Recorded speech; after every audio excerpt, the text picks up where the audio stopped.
decipher what goes on. And then the third bit is winning.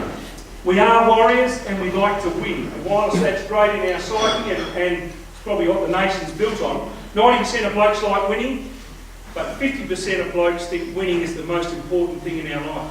And it's bullshit, guys.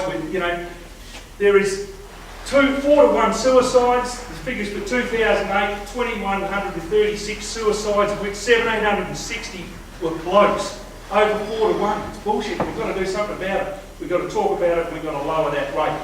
And a part of it is how we're made up. So we just need to acknowledge that difference. This little DVD shows a bit why we work with blokes.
Summarises a bit why we work with blokes. And if you did notice in that video, the warriors, my old man's 78, my son's 10, and they are warriors of every persuasion. We take risks and we cut corners and we're good at it. It's unique to Australian males.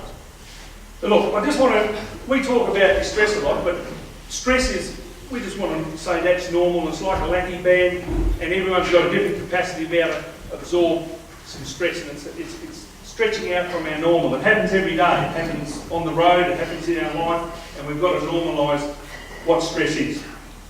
I'll just put a couple up here, I'll just go through them quickly, but for each farmer there might be 100 stresses. That's some examples, but I guess the 24/7 biggest stress, and the one we can't do anything about, is the weather and the fact that it's with us and it's a shitty season, and it's a shitty season over the biggest part of the state that we've ever had. So some of those things, each person's going to have their own 50 or 100 stresses up there. But in regional Australia, there's a whole lot of other stresses as well. And some of these issues, there is less bums on seats. Kids' education is a significant problem. Farm and business ownership, farm succession or progression creates a real lot of issues. And extended family issues, isolation. We run some dad's days at some hospitals. And postnatal depression with some young ladies moving back into the bush without their parents, without their grandparents, without their husband's parents, in the middle of bloody nowhere is a pretty significant factor. So isolation is an issue. And the unspoken issues for blokes, because as blokes we're not good at talking about shit on our chest. So look, it does come in many forms, and for blokes, mostly it's when we feel heavy-hearted, and that's a pretty heavy weight to be carrying around, and we shouldn't have to do that. And it's when we're under pressure. So look, we just say, we work on the premise that stress is normal, and we really want to normalise a lot of things in our life, and then we say excessive stress creates the distress. And I just want to talk about distress. Some of you I'm having trouble with coordination.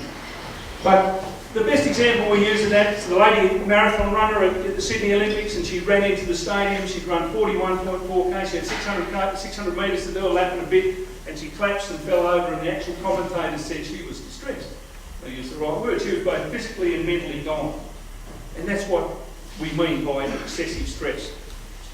I just want to put some things up here which might help you observe these in people that you know. And we say there's 3 areas in our life that we can help participate, and that's our family, our workplace and our community group.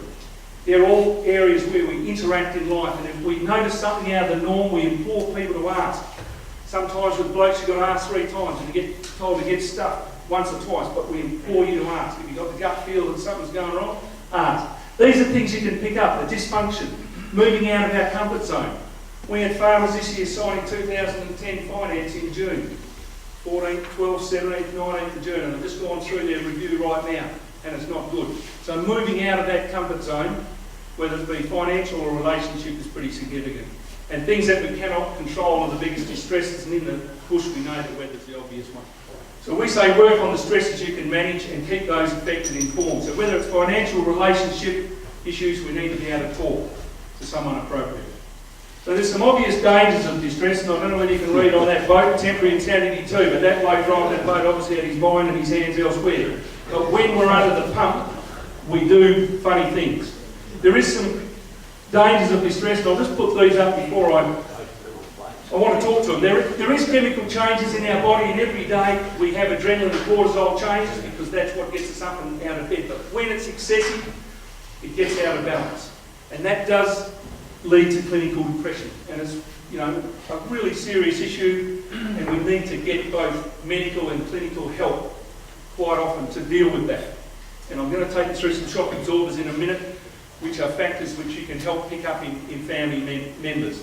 But that procrastination, dysfunction, family conflict is pretty important. And for blokes, when we're tired, we actually take risks. And there's nothing wrong with risk taking, but when it's reckless, it's pretty damaging.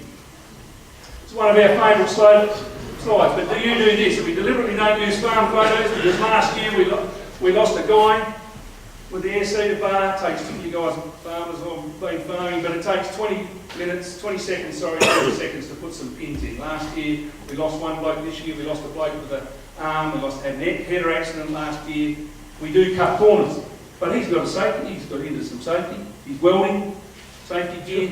So we take risks. This guy's a contemporary Australian, he's got some thongs on, his mate's watching, he's drilling, and then in our personal life we do it. But everyone's here, so we haven't had the lipstick one, guys.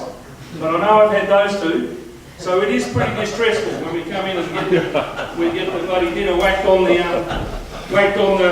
table. And my mother-in-law the other day was saying, that's pretty generous, you guys. In my day, you actually got the meal turned upside down. So it is pretty harsh. But we create distressful events in our life.